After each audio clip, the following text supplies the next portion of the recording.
saya Ade Rizwanuddin, guru SD Negeri Wangkelan 3, Kecamatan Singambul, Kabupaten Majalengka. Assalamualaikum.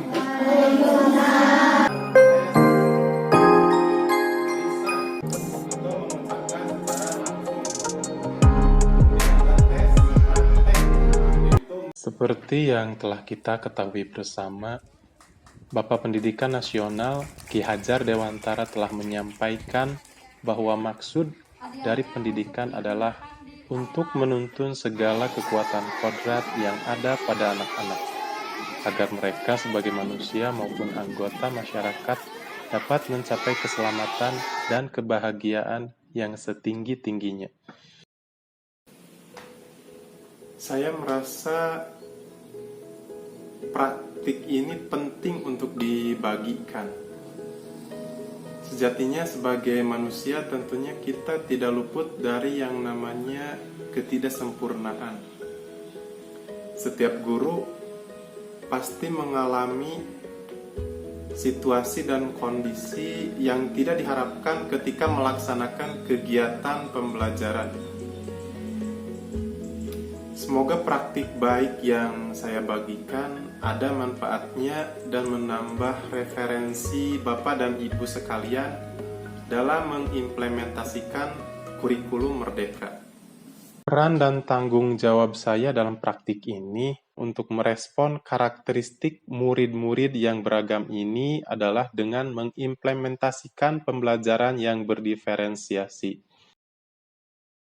Tantangan yang saya hadapi yaitu karakteristik, gaya belajar, kesiapan, dan minat belajar murid itu ternyata berbeda-beda.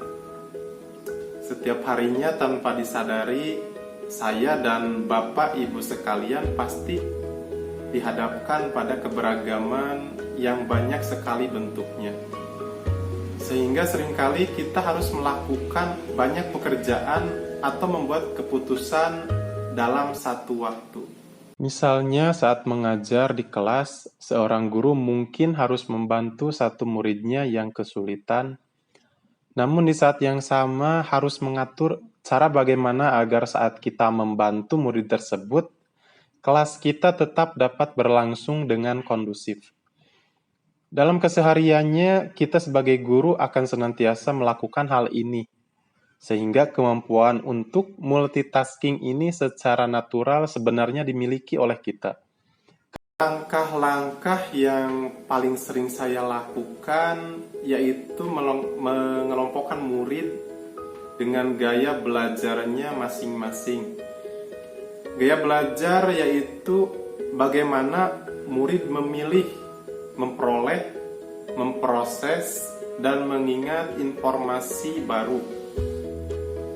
Secara umum gaya belajar ada 3. Yang pertama yaitu visual,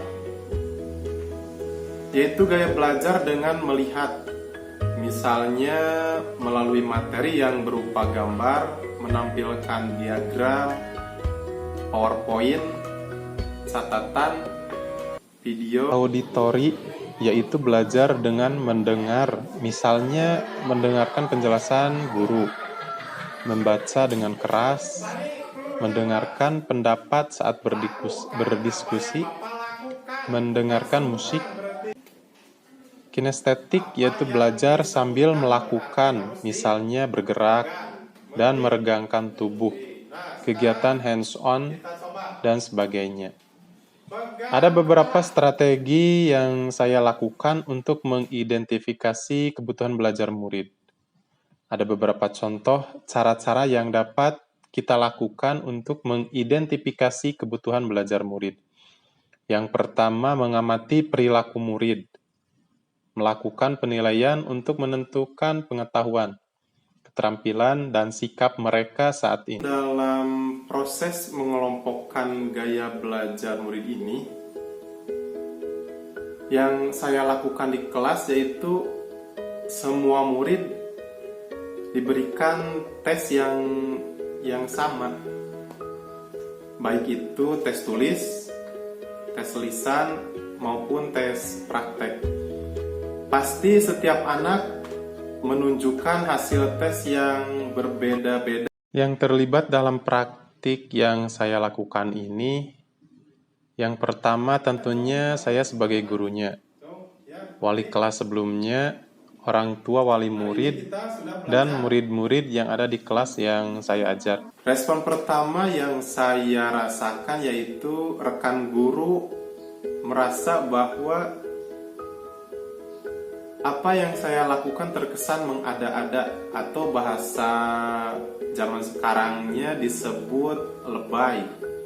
Kemudian ada juga yang merasa penasaran dan bertanya tentang kegiatan yang saya lakukan. Faktor yang menjadi keberhasilan dalam strategi pembelajaran yaitu apabila pengelompokan siswa sudah sesuai dengan kebutuhan belajarnya dan sebaliknya. Belajar hari ini sangat menyenangkan. Pak Guru memahami apa yang kami inginkan. Kami bisa mengerjakan tugas dengan cara yang kami sukai.